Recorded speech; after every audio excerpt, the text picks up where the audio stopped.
Hey everybody, this is Lisa Harper, and you're listening to the Not Ready Yet Curating Conversations for the Aging Journey podcast. This is the show that changes the conversations we have with our loved ones about aging and life decisions. Let's have more honest conversations where we speak the quiet parts out loud. Today I'm joined by David MacMahan, founder and president of FairSplit.com, and a nationally recognized expert in helping families divide personal belongings during estate settlement peacefully and transparently. For more than 15 years, David has worked with families across the country, helping more heirs navigate this emotional and often conflict-filled process. He is frequently brought in as a neutral third party to reduce tension, support executors, and help families move forward with clarity and fairness. David joins us today to share what he has learned about avoiding conflict, the role of AI-powered home inventory, and how families can plan ahead to make one of the hardest conversations a little bit easier. So before we get into the tools and the technology, David, first, thank you. I appreciate you being here.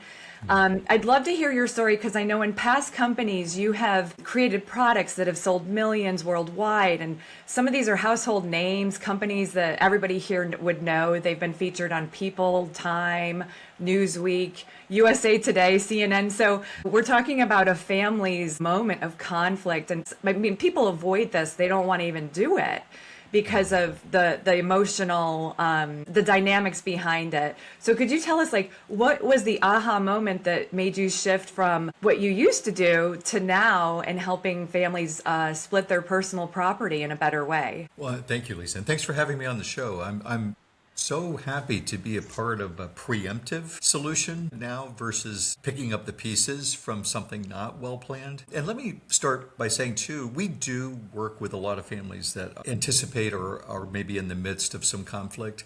But over half the people who come to us, they just need a system. They just need help figuring out what to do because they've never done it before, right? So what made me come up with this is it's actually my second internet software company. I did do all those products, like you said, that I kind of embarrassingly say probably filled an entire landfill with all the injection molded plastic styrofoam packaging.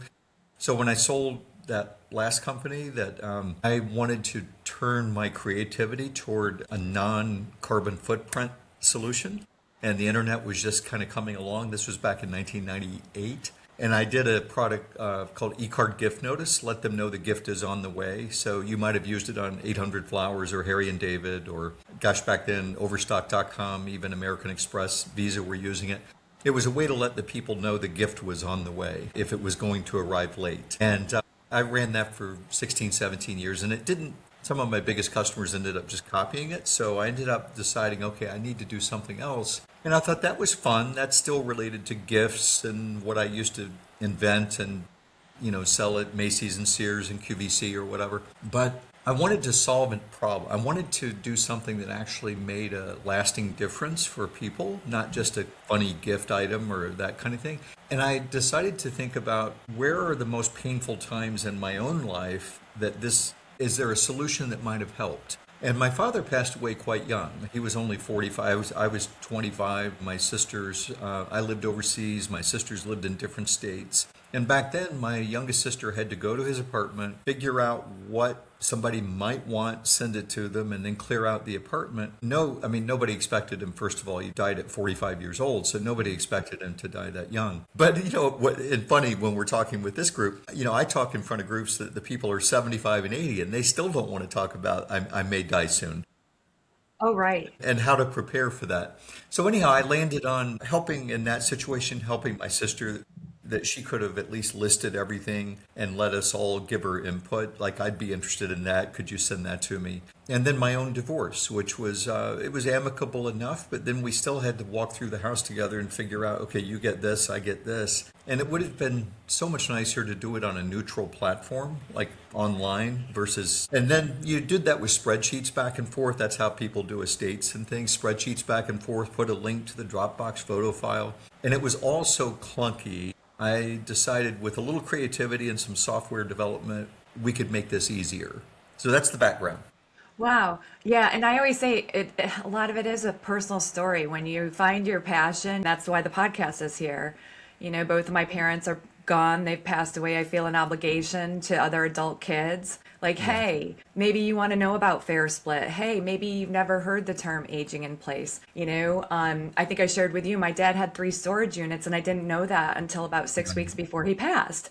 I always say we have these quiet thoughts in our head as people are going home for holidays and getting ready, and you're having this dialogue in your head of, gosh, what am I going to see? How is it going to be different? We got to say them out loud. But Right. that's, again, just directing, like when you find your passion, there's usually a personal story there. Yes, exactly.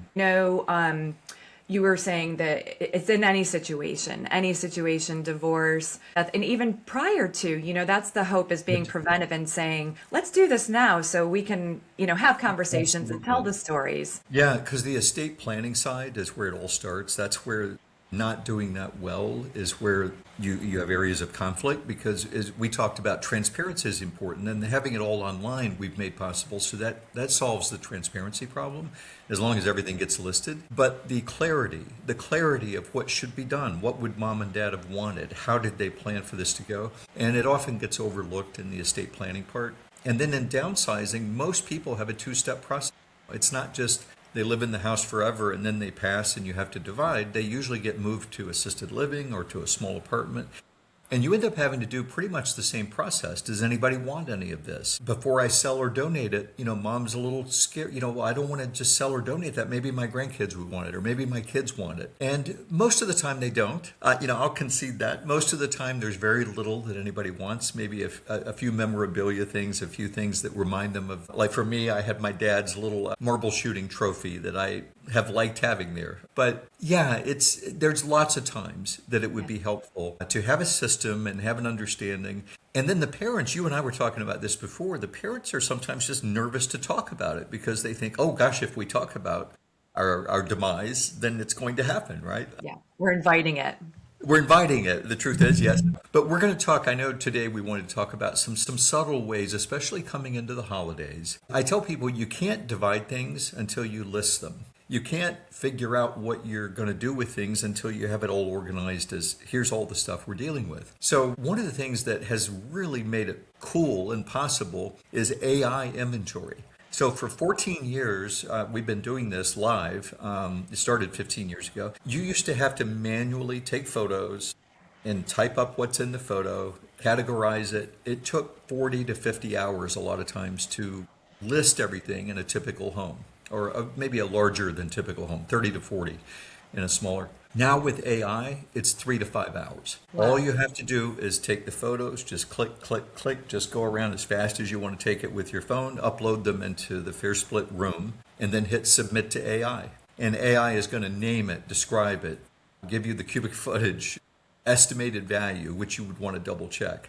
So then you've got everything listed, categorized, the photos are shown with it. You go in and edit, make sure, sometimes AI might get it wrong, it might not know what you meant to take the photo of, but you can get it done very quickly. Well, this is a great way when you're visiting mom and dad and go, hey, you've heard about AI. It's kind of cool. If you want it, we can let's just do an inventory of this room. Like, have you ever worried about a hurricane or fires? You've heard about all that. Mom and dad, you don't have everything listed for insurance, right? Nobody does, right? So you can create an account and actually say, let's list this. And let's say you get one room listed. Mom, you've had this ever since I was a little girl. Is there a story behind that? And you can go in and get her to tell you a little story about it. And you can type the history of that. We got this on our honeymoon.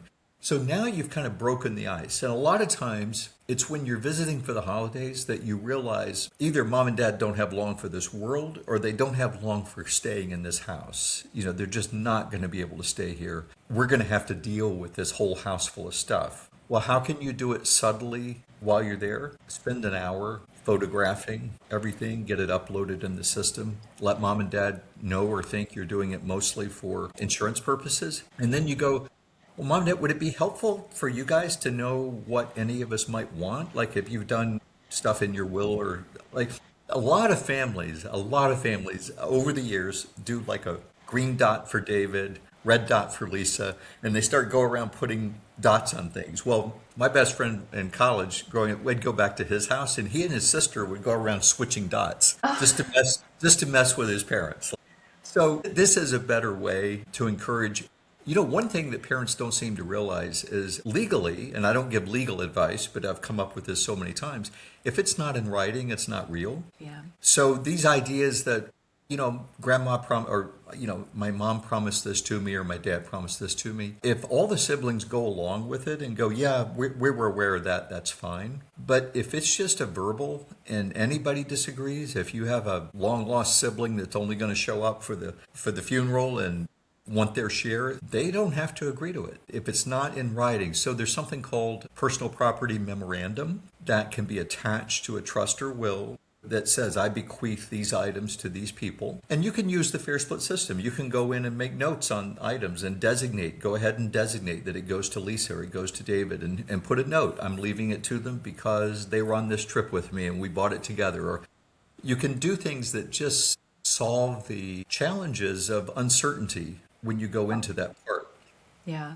And a lot of uncertainty. That's what I always say to people is have these conversations on top of grieving, which everybody does that differently and everybody has their own way. But on top of that, you don't want these unknowns and these arguments. You hope that families have a better way to resolve things, but you do hear about some horror stories. So I think it is kind of the new way. And if we talk it into existence, be more proactive and families knowing the stories, we surround ourselves with these items. Sometimes the thing that somebody wants, it really doesn't have value or it has the meaning. I have a vase that I stared at every morning eating breakfast in the kitchen. So when my sister and I were going through things, it was like, does this mean something to you? That's what I would ask. Because I wanted to see, does she have a story? Does she have a connection to this? But we didn't have a system. So that's why I want to share what you guys do. Yeah. Well, and then now with the AI making it very quick to list everything, I tell people, go in and take 3 or 4 pictures of each room. Just wide angle pictures, and those are what I call overview photos, just in case you missed something that was important. But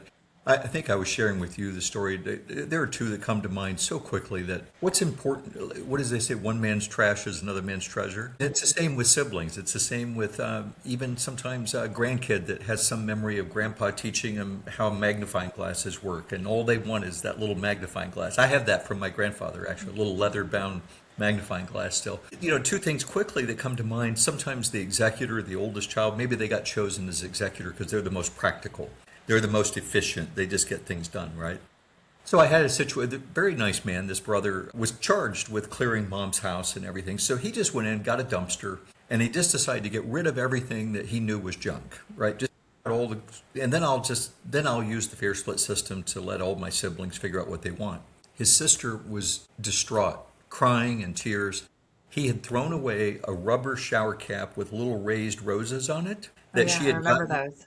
She had gotten her mom as a gift. And when she pictured grieving, all she pictured was putting that rubber shower cap on her head, standing in the shower and crying. Wow. And she goes, and he just threw it away. He just threw it away with the old soap like it meant nothing to anybody.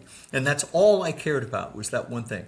The wealthiest family I ever worked with, they were all worth hundreds of millions. 2 sisters were ready to go to court over an old wooden rolling pin. Both sisters wanted to pass it down. Their mother had taught them to bake apple pies and biscuits with it. And they were ready to go to court over it. And none of them got along. So be careful. I tell people the dinner bell, the cookie jar, the sugar bowl that mom, those are the things that you definitely want to be sure and understand. Somebody may care a lot about that. A lot of times it's like those smaller items that just have the meaning behind them. Old children's fairy tale books. Oh, yeah. Old Winnie the Pooh books, Bambi, all those classic that were in a box somewhere that got kept. It can become important. They want to read those to their grandkids. Yeah. So you have to, and Christmas ornaments, that's another big one. Christmas ornaments, special ones made when you were kids, or mom collected, Yadro. She collected ornaments, and I want all the grandkids to get 2 each or something. So those are the things to remember when you're actually dealing with dividing.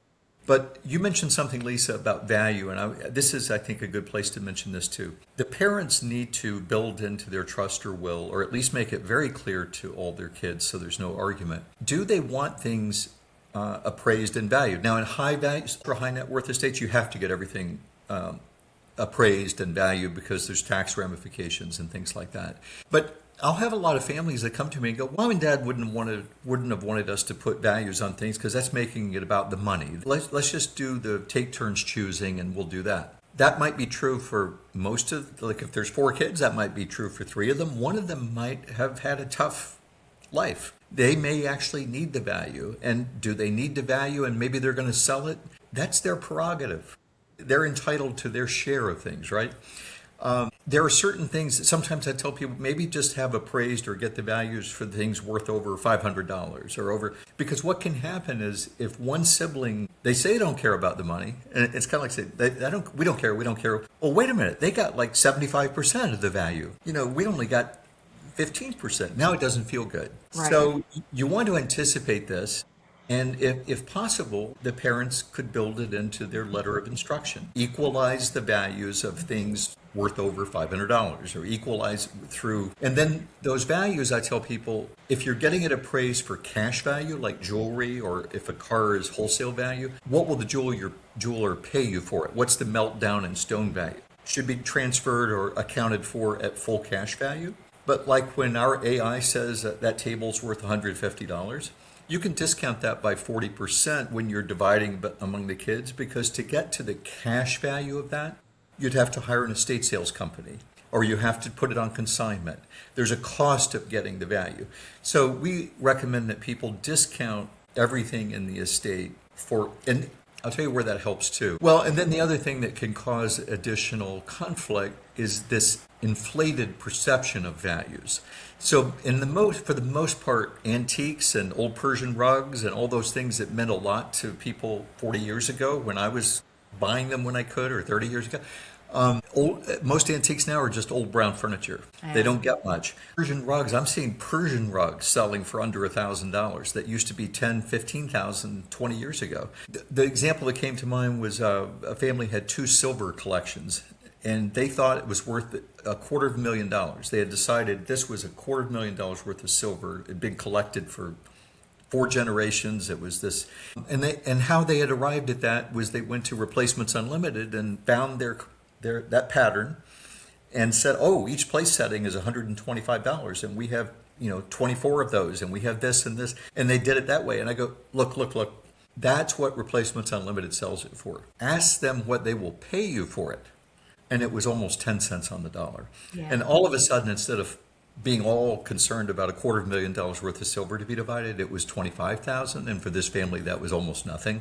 So it really brought the temperature down to understand things aren't worth as much as one thinks they are. So that's the thing. Yeah. I think people go, well, I want them to have it. And it's like, well, the person that you're saying you want them to have it, they may not want it. Yes.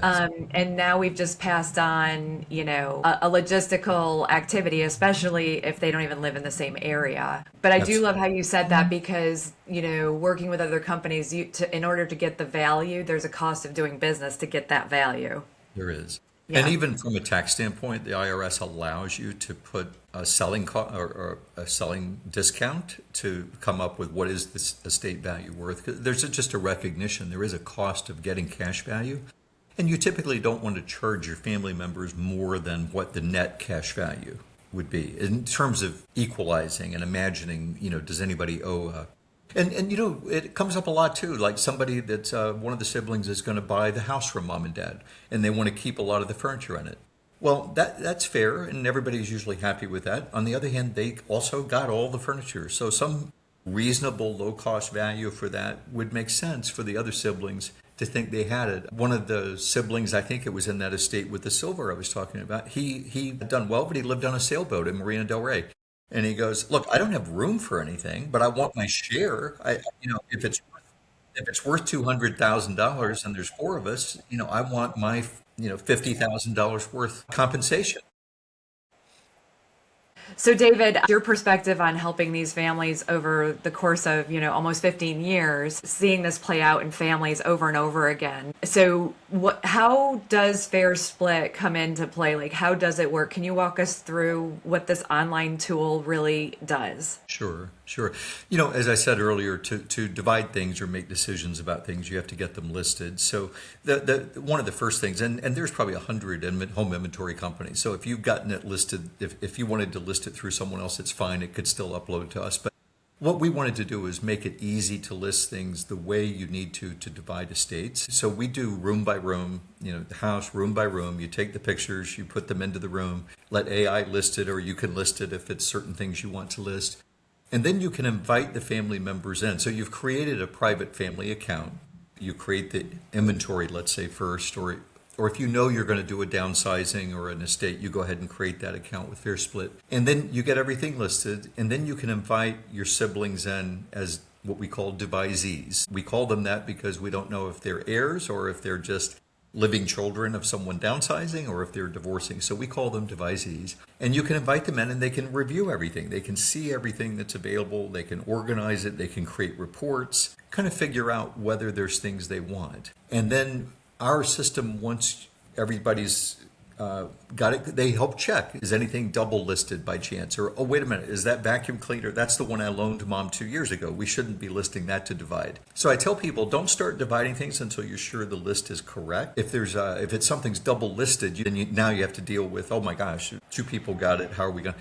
So you want to get it listed. And then the first round is an asset review round, we call it. Yes or no, does anyone want any of this? And let's say you had 500 items listed. It is not unusual to have 300 of them nobody wants.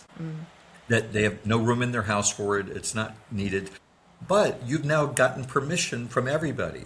Everybody has seen it, that transparency we talked about. And they can indicate no. Well, if everyone has said no to 300 of the items, you can create a report or invite an estate sales company in and say, you can invite them as an observer and say, is there enough here for an estate sale? Here are all the items no one wanted. But then the things that people did want, we created what we call the emotional value round, where each person is given a fixed number of points, and they can put those points on anywhere from usually 6 to 10 items. These are the things I want most. And I sometimes call that round who wants it most. And you bid points. Let's say everybody gets 500 points. They might put 300 on their most wanted item and 150 on the next. And then even 1 point wins it if nobody else wanted it, if no one else put a point on it. So this is how, because the rest of our system it's almost like draw straws and take turns. It's who goes first. For some of those items that maybe multiple people want, like the dinner bell or the cookie jar, they worry, well, what if I randomly become fourth? That wasn't fair.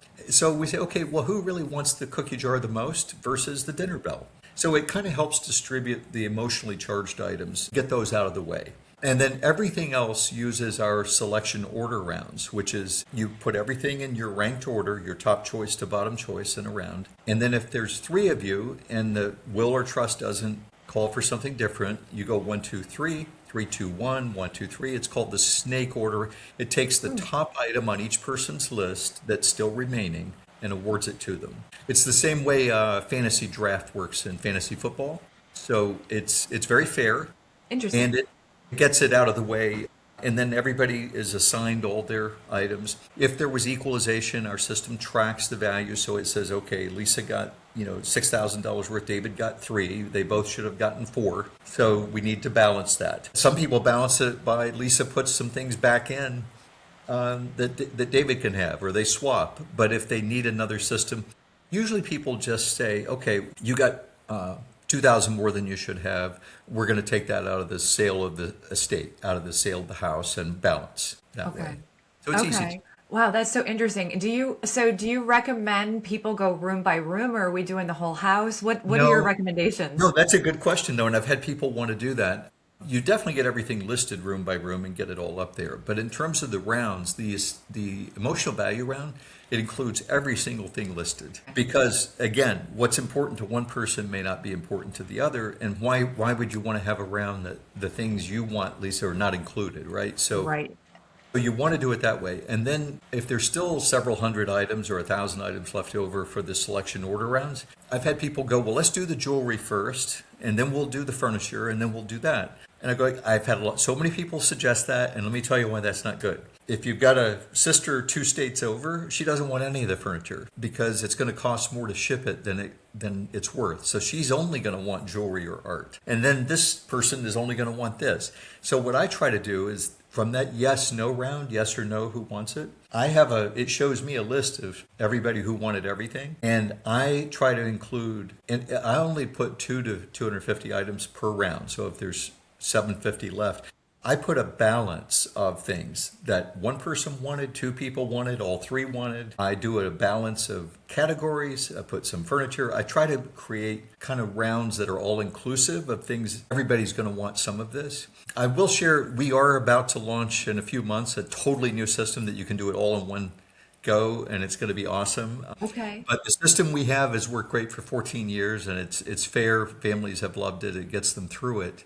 So yes, that's our system, and then it gives you the reports of everybody got this. People go, well, how long does it take? Well, I've had families stretch this out over 6 months. For what reason, I don't know. I had an account in Massachusetts a few years ago. The executor found me, the oldest brother. The family really needed to sell the farm. That was really the whole value. It was a farmhouse, a 5,000 square foot farmhouse with 2,000 square foot barn filled with stuff. There were 5 kids and 10 grandkids they wanted included in how to do things. We were able to, and this is before the AI that made it faster, we were able to help send a local partner in. We use a lot of people from NASM or NAPO to go out, take the photographs, get everything listed. We got everything listed, divided, delivered to everybody, the house cleaned out in 3 weeks. Wow. Everything. Wow. And it was over 1,500 items. Wow. So. Wow. And for those listening, NAPO is the National Association of Professional Organizers. Is that correct? Yes, that's okay. right. And then you mentioned NASM too, and that's Senior Move Managers. So just so everyone listening, yeah, they're the ones on the ground, like boots on the ground, helping the families with the overwhelm of what we're looking at. Because that's what we say is the overwhelm of people may know that a move is imminent and they're thinking about it, but they see all their things and they don't know what to do and they're paralyzed by how to move past it and through it, and you know how to do it while you're still able to cognitively too. So I mean, it's fascinating to me to think about the process. That was one of my questions, was how long does this take sometimes? And really they're just working with you round by round in your time. So what do you feel like, I'm curious, what do families usually underestimate most in this process? Now with AI and systems like FairSplit that makes it easy and fast to get everything listed, they overestimate the overwhelm. The overwhelm was very real prior to AI. I mean, there was no getting around. It was going to take you 30 to 50 hours to get things listed and photos attached and all that. And that's probably the mindset most people go in with. But now with just how fast and how well people do taking pictures with their phone and then just uploading them and letting AI do its magic, that part is the part that they feel overwhelmed by, that they don't need to feel quite as overwhelmed by. Yeah. And we were talking with the holidays coming, when you're going home, sometimes there's that, you know, idle time. You're not on your normal schedule. Right. There's time that you're not used to having. And you had suggested that that would be a great exercise for the family as an activity to do together too. It is. To do this challenge, like a 1-room challenge. Well, and then you just go from that room to the next room and the next room. And you know what's nice about with the holidays too is you've got all the Christmas decorations out. This is what's great. The Christmas decorations are out. You don't have to, you know, if something happens and you have to do this in March, it means you're going to have to unpack all those boxes to see, is there anything anybody wants? But literally, you can go around the tree and take pictures of the ornaments that are not the glass balls that nobody cared, but I'm talking about the memorabilia ornaments, right? The ones everybody grew up with. You can quickly take and that's a great idea to do no matter what. Take those pictures so in the nativity scene or the Santa Claus, whatever is tradition in your family, take those pictures. And when you're home visiting, you can pitch it as let's get everything listed for insurance purposes, but also if mom and dad are starting to realize we're going to need to move soon, this house is too big. You know what? If you've got a teenager there with you for the holidays, they're already bored. Before they walked in the door, they were bored, but they understand AI. Let that be a task that they can go around, photograph. Have them watch our little video on how to photograph and list things. Let them go around and make it a task they do, and it's done. Then it's done for the family. And that's true. That really is involving everyone, because you have the younger guys, the younger folks that are, it's like they understand this immediately. You've got everybody kind of coming together. It is like, I love that idea because it does bring everybody together, and it's for a good reason too. And when your loved one that maybe has the hesitation on starting this project because in their mind, this is going to take hours. And if you Yes. show them like the ease and the just with your phone and using AI, everybody hears about AI. A lot of people are afraid of it. Right. But you give this experience of, I know you've been reluctant in starting this process because of the time you think it's going to take. Let me show you something. Like, let's Right. do this, Well, people have, we've had people say, this was so cool. I keep hearing about AI. I have never seen a practical use of it, right? And so Yeah. when they literally just do 10 items in their living room and they just go around, take the picture, upload it, submit to AI, they're like, oh my gosh, how did it know it was this? How did it get this right? Yeah. And then it becomes all of a sudden AI is not this scary thing. It's a helpful tool.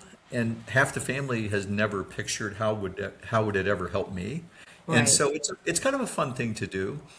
Lisa, I want to be sure I don't miss a couple of the things that we see. We talked about, do we need to equalize values? Before I start a division with the family, I always check with the trustee and executor of the family. Are we clear on these things? Are we equalizing values of things? Or are we only equalizing things that worth over 100 or 500, that type of thing? Okay, now we've got a rule, right? We understand there's clarity. The other thing is, who pays for shipping and handling? You would be surprised how many families go, well, I just assumed the estate was going to pay for it. And then somebody in the family will go, well, why should we pay for it? You're the one that moved to California. We don't want to pay. We don't want our estate money going to ship your stuff there. And then there's all kinds of compromise solutions. Sometimes we'll have the estate say the estate will pay up to $500 of the packing and shipping costs, or $1,000 or whatever it might be. Otherwise, everybody's responsible for their own packing and shipping. Usually it goes to everybody's responsible for their own cost of packing and shipping. And that's great. You're setting those expectations up front. I You mean, are, yes. that is amazing. The other ones, and you'll see, I know you're providing a link to our sample letter of instruction that addresses a lot of things. The fights that we see over things like the right thing to do, if you're a trustee, your fiduciary responsibility is rekey the locks on that house when someone passes. Because the housekeeper, the caregivers, the yard, they all might have keys. We've heard of situations where people go to the funeral and they come home and the house has been cleaned out. Yeah, a long lost brother who no one's seen in 10 years gets a U-Haul and shows up. Instead of going to the funeral, he knows the key's always been hidden under the flower pot and clears out the house. Wow. Well, if you didn't even have an inventory of the house, what did he take?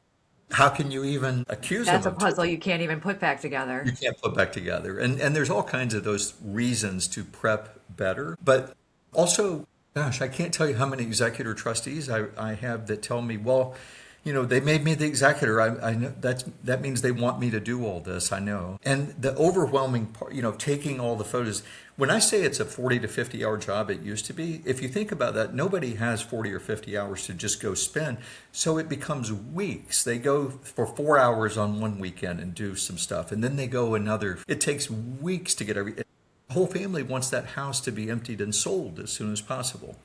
So, well, with the AI tools and with a little prep work and getting everything clear, it doesn't have to be such a giant, overwhelming task. Wow. And that's the whole thing. Yeah. I mean, for somebody that is sitting there knowing, I don't even want to start this process because of what they think it's going to take. And then to go through this activity and do a one-room challenge, I'm just going to call it that, and show them like the ease and the transparency that comes with this. I think it's fascinating. I think it's amazing. I think it's such a great tool for families to avoid all of this other, what you're talking about, people showing up. I mean, you hate to hear the stories and you want to think that people are engaging and operating in a better way, but the stories are there. It's happening to families, and don't be that family. Get everything out in the open. I know you have a great resource page, which we will put in the show notes for people, and you have a YouTube channel. Could you tell us about some of these extra resources if people want to dig a little bit deeper?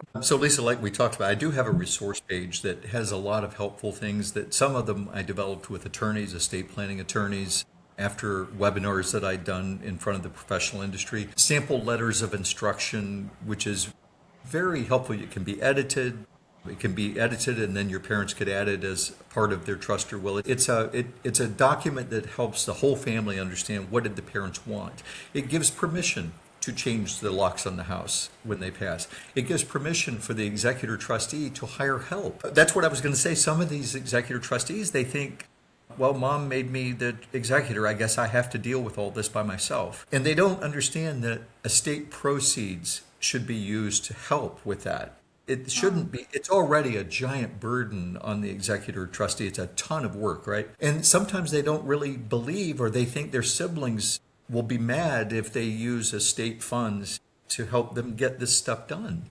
So if the parents will give permission in the document and to hire people needed to help make this happen, it takes the uncertainty out. What would mom and dad have wanted? So those are the kind of things we put in there to help people know that it's good. On the resource page also, I have a whole little series of YouTube videos, Dividing Things with David, little 60-second snippets. Some of them are 3 minutes. And I was telling you, I had an estate.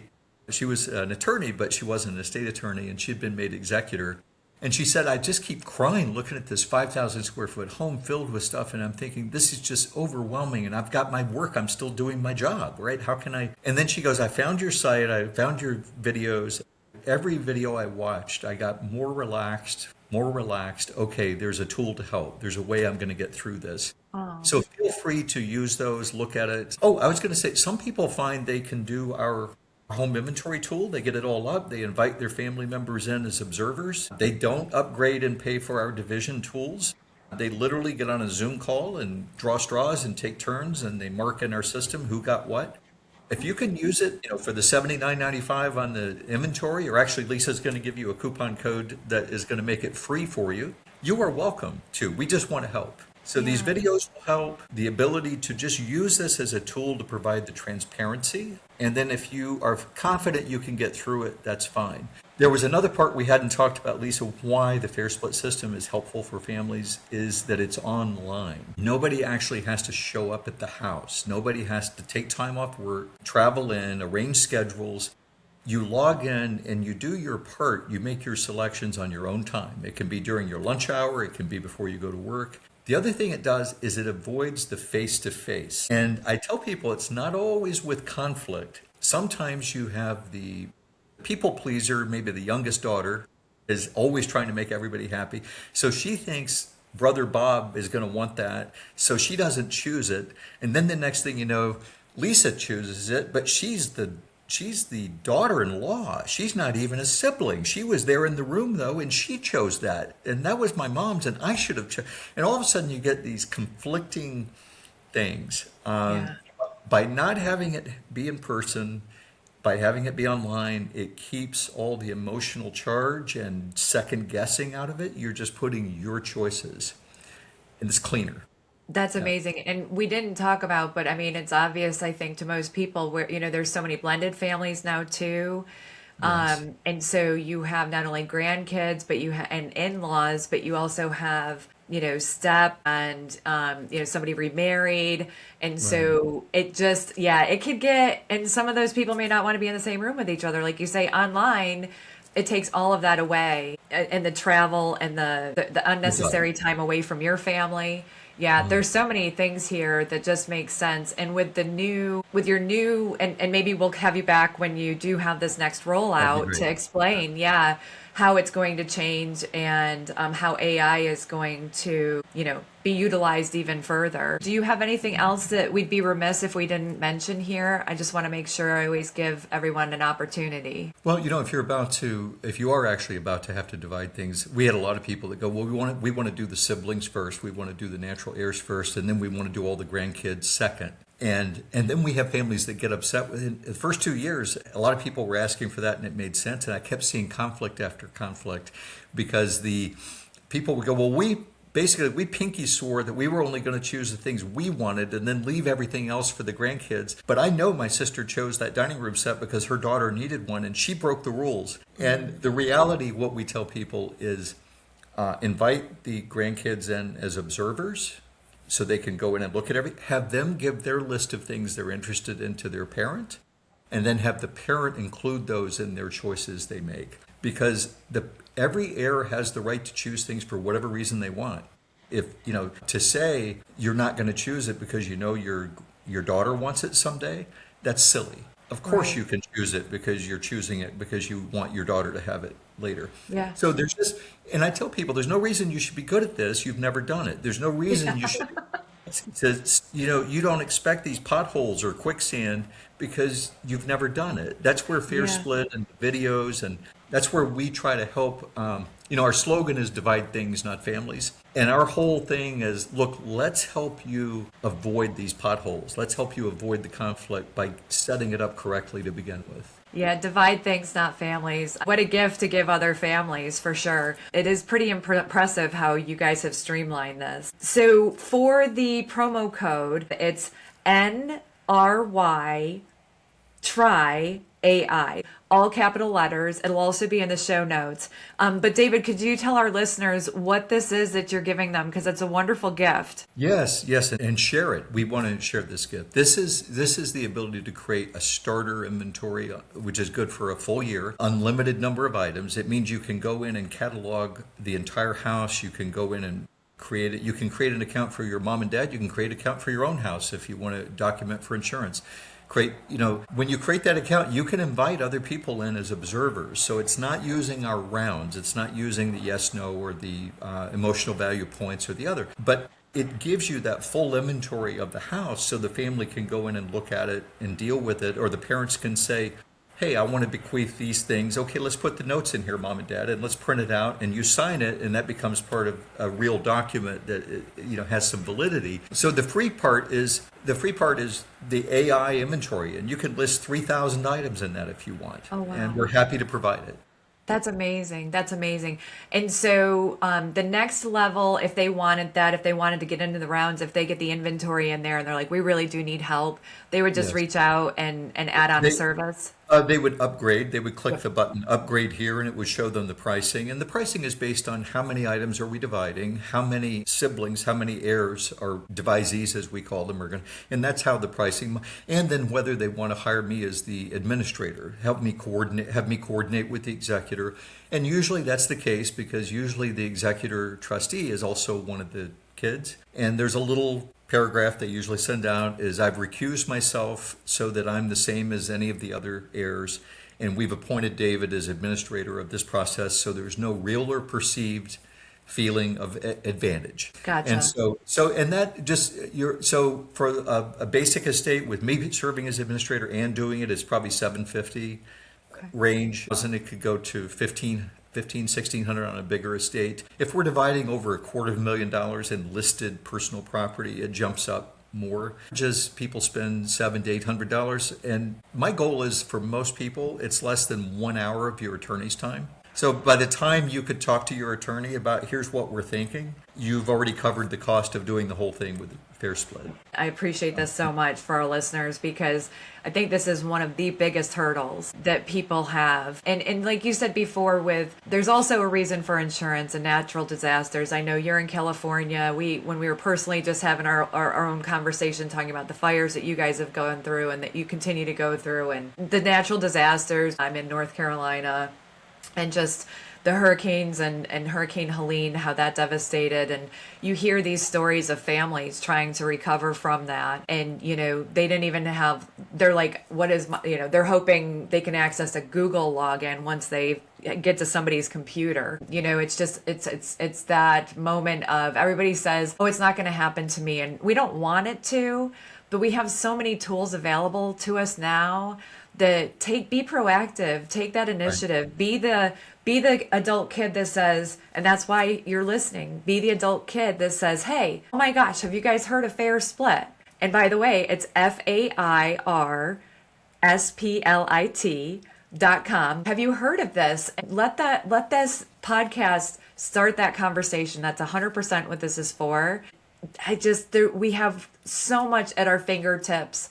And I want families to have better access and know about these tools out there and utilize them. I'm so passionate about it. And I just think that FairSplit is one of those things. It doesn't have to be in the chaos and in the medical crisis moment. It can be in the exciting, we're downsizing time. And let's do this together. So David, I just think it's, obviously you can hear my passion, guys. I think it's an amazing platform. I wish we would have known about it and used it. We did what we did. And that's what also gave light to this this podcast is helping adult kids navigate these things. But yeah, David, thank you so much for your time today and for this wonderful offer to the listeners to start their own inventory and get used to the platform and understand the power within it and the potential it has to really reduce the overwhelm for their family. Thank you so much. Lisa, thank you for having me on the show, and thank you for what you do. I mean, and thank you for your listeners that are proactively trying to not have everything become overwhelming to them.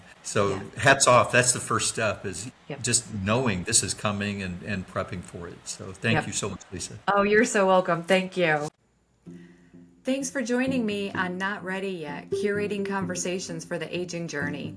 If something in this episode gave you clarity or the courage to start an important conversation, or offered a new way to look at things, I hope you'll share it with someone who might need the same encouragement. Remember, navigating aging isn't something we have to do alone or in crisis. With love, logic, and the right tools, we can face what's next with confidence and connection. Be sure to follow or subscribe so you never miss an episode. And if you're feeling generous, leave a review. It helps others find the show.